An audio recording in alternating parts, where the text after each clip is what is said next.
तारा है सारा ज़माना, श्याम हमको भी तारो।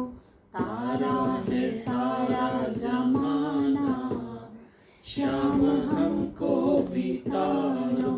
हमने सुना है श्याम शबरी को तारा, हमने सुना है श्याम शबरी को तारा। बेरों का करके बहाना, श्याम हमको भी तारो। बेरों का करके बहाना, श्याम हमको भी तारो। तारा है सारा ज़माना, श्याम हमको भी तारो। हमने सुना है श्याम अहिल्या को तारा, हमने सुना है श्याम अहिल्या को तारा। पत्थर का करके बहाना, श्याम हमको भी तारो। पत्थर का करके बहाना, श्याम हमको भी तारो। तारा है सारा ज़माना, श्याम हमको भी तारो। हमने सुना है श्याम मीरा को तारा, हमने सुना है श्याम मीरा को तारा। विष का करके बहाना, श्याम हमको भी तारो। विष का करके बहाना, श्याम हमको भी तारो। तारा है सारा ज़माना, श्याम हमको भी तारो। हमने सुना है श्याम कंस को तारा, हमने सुना है श्याम कंस को तारा। पानी का करके बहाना, श्याम हमको भी तारो। पानी का करके बहाना, श्याम हमको भी तारो। तारा है सारा ज़माना, श्याम हमको भी तारो। तारा है सारा ज़माना, श्याम हमको भी तारो। बोलिए श्री कृष्ण कन्हैया लाल की जय। भगवान की सेवा में स्मरण करते हुए जो देह भान गंवा देते हैं, मुक्ति उनके पीछे पीछे चलती है। कल हमने देखा था जो भक्त हो जाते हैं उनको मोक्ष की भी परवाह नहीं रहती, मोक्ष बल्कि उनके पीछे पीछे चलता है कि आपको जब जरूरत हो तब आपको मुक्ति मिल जाएगी, आपको मुक्ति की आवश्यकता नहीं है। परमात्मा की सेवा पूजा कर सकता है, ज्ञान का अधिकार सबको नहीं है। बंगलों में जो बहुत विलासपूर्ण जीवन जीते हैं और ब्रह्म ज्ञान की बातें करते हैं वो योग्य नहीं है। ज्ञान तो वैराग्य पात्र में ही टिकता है। ब्रह्म ज्ञान पारा है, वैराग्य के बिना उसका पाचन नहीं होता, पर टिकता भी नहीं। बहुत ज़्यादा विलासिता में जीने वाले फिर भगवान का नाम नहीं ले सकते। भगवान को वैराग्य से ही प्राप्त किया जा सकता है। अर्थात तो ब्रह्म जिज्ञासा। तो कल हम देख रहे थे कि जो वेद हैं उसके 3 भाग हैं, ठीक है। कौन कौन से 3 भाग थे? अरण्य, ब्राह्मण और वेदांत, ठीक है। जब शुरू में लोग जो हमारे सब्जेक्टिव साइंटिस्ट थे वो वनस्पति के बीच में रहते थे, उस समय इतना विज्ञान ने उन्नति नहीं करी थी कि ऐसे घर बन सके। तो जो प्रिमिटिव हाउस देखते ना, वैसे घर बना के लोग रहते थे जंगलों में। तो उन्होंने जंगल के अंदर जो देखा उसका वर्णन किया, उसको उन्होंने परिभाषित किया, उसको रीजन आउट किया, तो वो अरण्य भाग कहलाया। फिर उन्होंने देखा कि हमारे दुखों का कारण फिजिकल नहीं है, हमारे दुखों का कारण ये जो बाहरी चीजें हैं वो नहीं है, वो हमारी मन स्थिति है। एक आदमी कम पा करके भी सुखी रहता है, एक आदमी ज्यादा पा करके भी दुखी रहता है। तो उन्होंने कहा कि ये चीजें आपके पास क्या है वो इतना मैटर नहीं करती है, आपकी मन स्थिति क्या है वो बहुत मैटर करती है। एक बच्चे को 40% मार्क्स मिले और वो पास हो गया तो पूरे गांव में मिठाई बांट के आया। एक बच्चे को 96% मार्क्स मिले और वो इस दुख के अंदर आत्महत्या कर बैठा कि उसको 98% आए थे, मेरे को तो 96 है। तो नंबर मैटर कर रहे हैं यहाँ पे या मन स्थिति मैटर कर रही है? मन स्थिति मैटर करती है कि आप अपने आप को किस तरीके से कन्विंस करते हैं, किस तरह से खुश रखते हैं। ठीक है, तो यहाँ पर ये जो वेदों का मध्य भाग है जिसको ब्राह्मण भाग कहते हैं, तो उन्होंने देखा कि व्यक्ति क्या चाहता है और उसको विधि पूर्वक धर्म पूर्वक कैसे पूरा किया जा सकता है, उसके जो उन्होंने कर्म कांड दिए, यज्ञ दिए, आहुतियाँ दी, उन्होंने तरह तरह के उपासना साधन बताए, उसको ब्राह्मण भाग बोलते हैं। और फिर आता है वेदांत, पूरे वेदों का जिसको बोलते हैं एसेंस, कि भाई वेद वास्तव में कहना क्या चाहते हैं। तो वो कहना चाहते हैं कि व्यक्ति को जीवन परमात्मा को प्राप्त करने के लिए मिला है। तो परमात्मा को प्राप्त करने के लिए परमात्मा का ज्ञान आवश्यक है। भगवान कैसे हैं, उनका स्वरूप क्या है, उनको कैसे प्राप्त किया जा सकता है। तो ये जो सारी चर्चा है वो वेदांत के अंदर है, तो उसको वेदांत बोला गया। और इसी वेदांत को उपनिषद भी कहते हैं। ठीक है, और ये उपनिषद गुरु शिष्य परंपरा से प्राप्त होती है। इसीलिए पूरे उपनिषद गुरु शिष्य के कन्वर्सेशन में ही लिखे गए। जो गुरु शिष्य आपस में डिस्कशन करते थे उसी को लिपिबद्ध कर लिया, मतलब उसी को राइट कर लिया, तो वो वेदांत हो गया, उपनिषद हो गया। तो इसलिए जितने भी उपनिषद हैं वहाँ पर प्रश्न और आंसर हैं। शिष्य प्रश्न करता है, गुरु आंसर करता है, और वही उपनिषद बन गए। तो यहाँ पर इस बात पर भगवान ने चर्चा करी है। मत्सर करने वाले के शोक और परलोक दोनों बिगड़ते हैं। मन में मत्सर मत रखिए, मन में स्थिर मत्सर को निकाल लेंगे तो मनमोहन का स्वरूप मन में बैठ जाएगा। मन शुद्ध रखिए।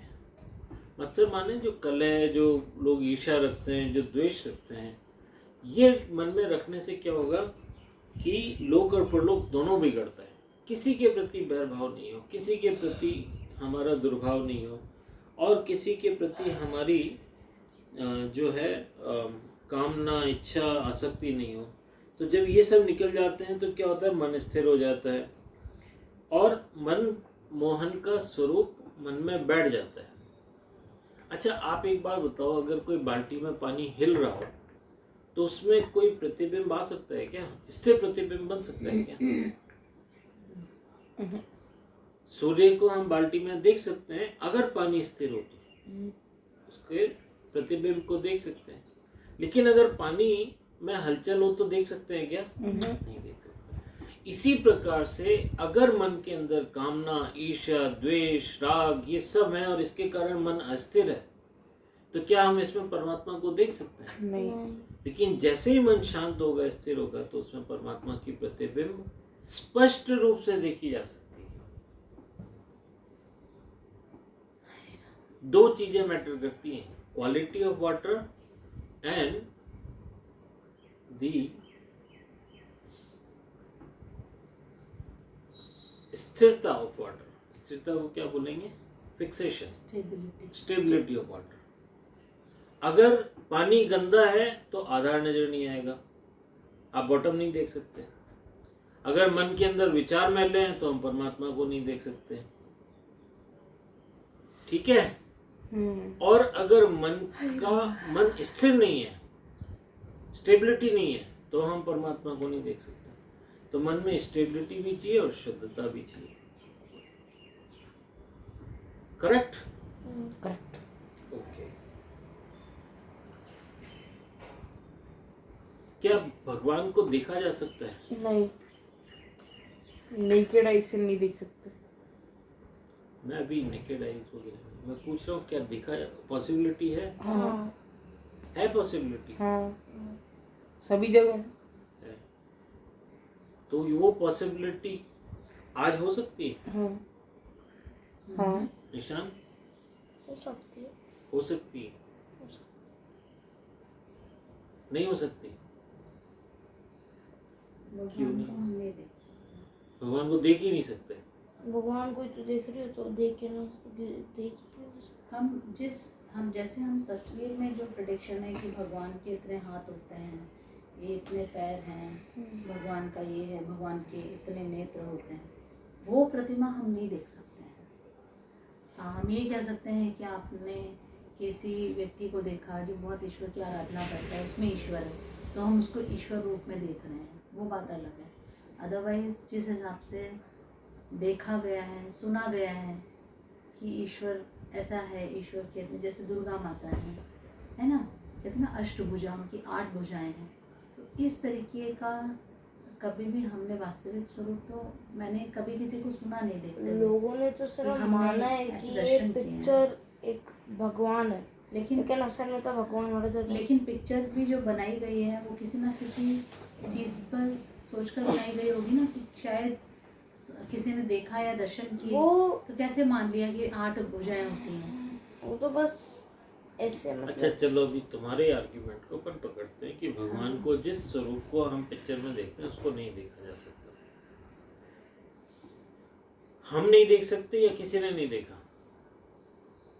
नहीं, हमने नहीं देखा है, और किसी ने अभी तक अगर देखा है तो मैं उससे नहीं मिली हूँ, सिर्फ हमने किताबों में पढ़ा है, ओके। तस्वीर में देखा है। लेकिन क्या पॉसिबिलिटी है कि किसी ने देखा होगा?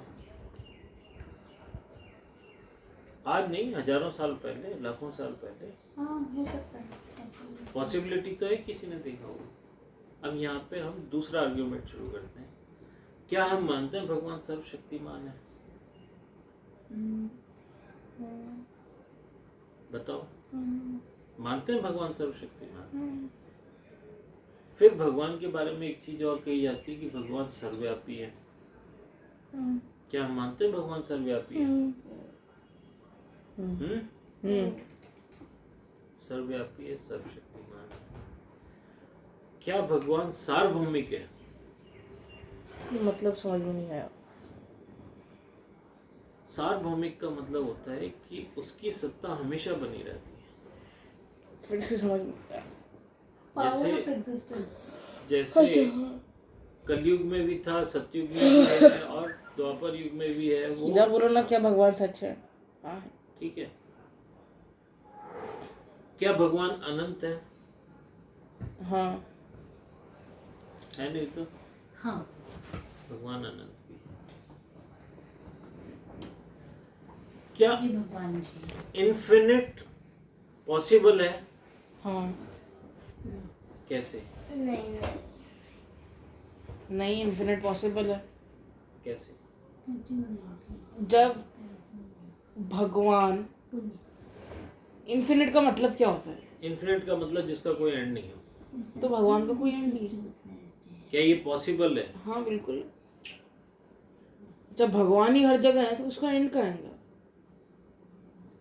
अभी हम भगवान के लिए इन्फिनिटी का यूज नहीं कर रहे, हम अपने आपके और हमारे लिए सोचने के लिए आर्ग्यूमेंट कर रहे हैं। क्या हमें लगता है कोई चीज इन्फिनिट हो सकती है? हाँ। ईश्वर को छोड़ दो अभी 2 मिनट। नहीं, बस वही लगती है, बाकी कुछ नहीं लगता। हाँ, बाकी एक है स्पेस। स्पेस इन्फिनिट है? हो सकता है। हो सकता है। हाँ। अभी हमारे लिए निरंतर मैं तुम्हारे आर्ग्यूमेंट को वो कर रहा हूँ। 1 मिनट यहाँ पे आओ। सुनो, जब सत्संग होता है ना तो सारा ध्यान रख देना चाहिए। कोई बात नहीं, आज की वजह कल ले जाएगा। अगर कंसंट्रेशन करोगी ना तो इसका जो फल है वो बहुत मतलब अचिंतनीय है। कई बार हम ना बहुत मामूली चीज के लिए, कई बार क्या होता है हम पत्थर के लिए रूबी छोड़ देते हैं, माणक छोड़ देते, हीरा छोड़ देते हैं। अगर भगवान अनंत है, अगर भगवान सर्वशक्तिमान है, सर्वव्यापी है, तो अगर उसने किसी को लाखों साल पहले दर्शन दिए तो आज भी दे सकता है, क्योंकि वो सर्वशक्तिमान है, वो सर्वव्यापी है। जरूरत किसकी है कि हम भगवान के दर्शन करने लायक बने। किसकी जरूरत है? हम भगवान के दर्शन करने लायक बने। हम इस लायक बने कि हम भगवान के दर्शन प्राप्त कर सकें, क्योंकि भगवान के दर्शन गोपनीय है। हर व्यक्ति को, हर बुरे व्यक्ति को, हर अरे गरे को पॉसिबल नहीं है। ईश्वर के दर्शन तो पॉसिबल है, लेकिन it is not available for every Tom and Jerry. The person has to be, mind से स्टेबल होना चाहिए और विचारों से शुद्ध होना चाहिए। अगर हमारा मन शुद्ध हो जाए और स्टेबल हो जाए तो आज भी, अभी इसी समय ईश्वर के दर्शन उतने ही पॉसिबल हैं जितने मीराबाई को हुए हैं, जितने रामकृष्ण परमहंस को हुए हैं, जितने तुलसीदास जी को हुए हैं। तो जैसे जैसे हम अपने मन को परिशुद्ध करते जाते हैं, अपनी बुद्धि को परिष्कृत करते जाते हैं, अपना ज्ञान और भक्ति बढ़ाते जाते हैं, वैसे वैसे ईश्वर के दर्शन की पॉसिबिलिटी भी बढ़ती जाती है। हमें खुद लगने लगता है कि ईश्वर अब दूर नहीं है। जैसे अग्नि का पता ताप से पता लग जाता है। अग्नि को हम देख नहीं रहे अभी, लेकिन जैसे जैसे गर्मी बढ़ती जाती है तो ये पता लगता है कहीं आसपास अग्नि जल रही है ना?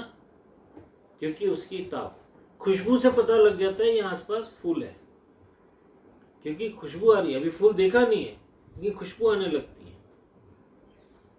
इसी प्रकार से भक्तों को, सत्संगियों को आभास हो जाता है कि हाँ, परमेश्वर यहीं पर है। ठीक है, निशान मम्मी के लग रही है, बार बार आगे पीछे नहीं करो। ठीक है, तो इसको बोलते हैं कि मनमोहन का स्वरूप मन में बैठ जाएगा।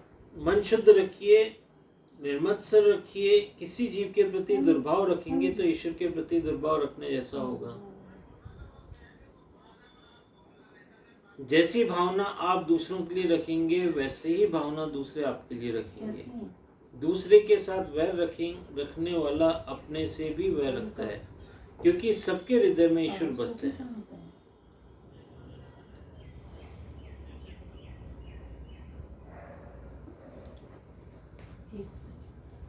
मनुष्य निर्मत्सर नहीं बनेगा तब तक उसका उद्धार नहीं होगा। ये कथा इतनी मधुर है कि जो सुनता है उसका पाप जल जाता है, उसके हृदय में भगवान प्रविष्ट होते हैं। कथा के सिद्धांतों को याद रखकर जो जीवन में आचरण करता है, जो निरंतर भक्ति करता है, वह तर जाता है। जानना कठिन नहीं है, जीवन में उसका उतारना कठिन है।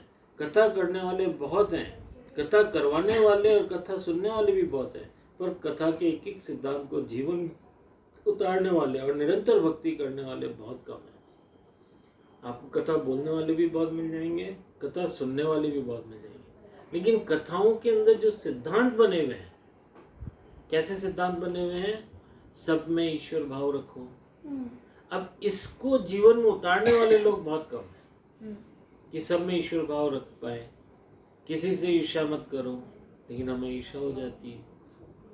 किसी से द्वेष मत करो, do not have enemy to anybody, लेकिन हमें हो जाती है। तो उस सिद्धांत को समय हम भूल जाते हैं। तो इम्पोर्टेंट क्या है? कथा सुनकर के उन सिद्धांतों को अपने जीवन में उतारना, ताकि हम ईश्वर को प्राप्त कर सकें और निरंतर भक्ति के अंदर संलग्न रहें। भोजन की बातों से संतोष नहीं होता, भोजन करने से तृप्ति होती है। ज्ञान जब क्रियात्मक नहीं होता तब बोझ बन जाता है, ज्ञान जब क्रियात्मक बनता है तब लाभ होता है। यहाँ पे उदाहरण दिया है जो हम पढ़ते हैं, सिर्फ पढ़ लेने से भगवान नहीं मिल जाएंगे, पढ़ने के बाद उसको अमल करने से। तो उदाहरण दिया उन्होंने, जैसे भोजन की बातें करने से पेट की भूख शांत नहीं होती। पहले भोजन करो, भोजन की बात करो, फिर भोजन बनाओ और खाओ, तो भूख शांत होगी। ऐसे ही ज्ञान की बातें करो, फिर ज्ञान को जीवन में उतारो, अगर हम ज्ञान की बातें करें लेकिन एक दूसरे के प्रति ईर्ष्या रखें, एक दूसरे के प्रति द्वेष रखें, किसी में भगवान के दर्शन नहीं हो, तो सिर्फ बातें करने से हमारे जीवन में ईश्वर दर्शन नहीं होंगे। उन बातों को सुन करके उन पे अमल करने से, सब में भगवत भाव रखो, सबके अंदर किसी के प्रति ईर्ष्या मत रखो, द्वेष मत रखो, किसी में आसक्ति मत रखो, मोह मत रखो, लोभ मत रखो, कामना मत रखो। जब हम कथा सुन सुन करके हमारे जीवन में ये सकारात्मक परिवर्तन लेके आते हैं, सबके गुण देखो, दोष मत देखो, सबके अंदर ईश्वरीय बुद्धि रखो। परमात्मा ने ये रूप बना करके भी मेरे जीवन में आना है, परमात्मा में ये रूप बना के भी मेरे जीवन, परमात्मा में ये रूप बना के भी, परमात्मा को टेबल बन के भी मेरे जीवन में आना है। तो जब हम परमात्मा की अस्तित्व को अपने आसपास हर चीज में फील करने लगेंगे और इन सिद्धांतों से अपना जीवन जिएंगे, तो क्या होगा कि हमें ज्ञान हो जाएगा। भोजन की बातों से संतोष नहीं होता, भोजन करने से तृप्ति होती है। ज्ञान जब क्रियात्मक नहीं होता, ये सिर्फ कागजों में लिखा हुआ ऐसा नहीं, उस जो लिखा हुआ है उसको हम ग्रहण करें और उसको हम जीवन में प्रैक्टिस करें। अगर नहीं करेंगे तो क्या होगा, ये ज्ञान बोझ बन जाता है। ज्ञान जब क्रियात्मक बनता है तब लाभ होता है। अकेले सुश्रुभी नहीं, कृत्रुभी भी बनिए। ज्ञान का अनुसार कार्य कीजिए। ज्ञान के अनुसार कार्य न करने पर कार्य के अनुसार ज्ञान हो जाता है। मानव मूर्ख नहीं है, वह ज्ञानी है, पर ज्ञान के अनुसार कार्य नहीं करता। एक तो होता है जो शास्त्रों के अनुसार कार्य करता है, और एक होता है अपने कार्यों के अनुसार शास्त्रों का निरूपण करता है। शास्त्रों के अनुसार कार्य करने वाला तर जाता है, लेकिन अपने कार्यों के अनुसार शास्त्रों का निरूपण करने वाला ढोंगी कहलाता है। वो जो करता है, जो अच्छा लगता है, वो बोलता है शास्त्रों में ऐसा लिखा हुआ है, तो ऐसा व्यक्ति फिर ढोंगी बन के जीवन। अच्छा, भगवान किसको मिलेंगे? शास्त्रों के हिसाब से कार्य करने वाले को मिलेंगे, या अपने कार्यों की अपनी रुचि के हिसाब से शास्त्रों की परिभाषा करने वाले को मिलेंगे? जो शास्त्रों को फॉलो, जो शास्त्रों को फॉलो करता है, भगवान उसी को मिलेंगे। बोलिए दीनानाथ भगवान श्री कृष्ण की जय। आज के आनंद की जय।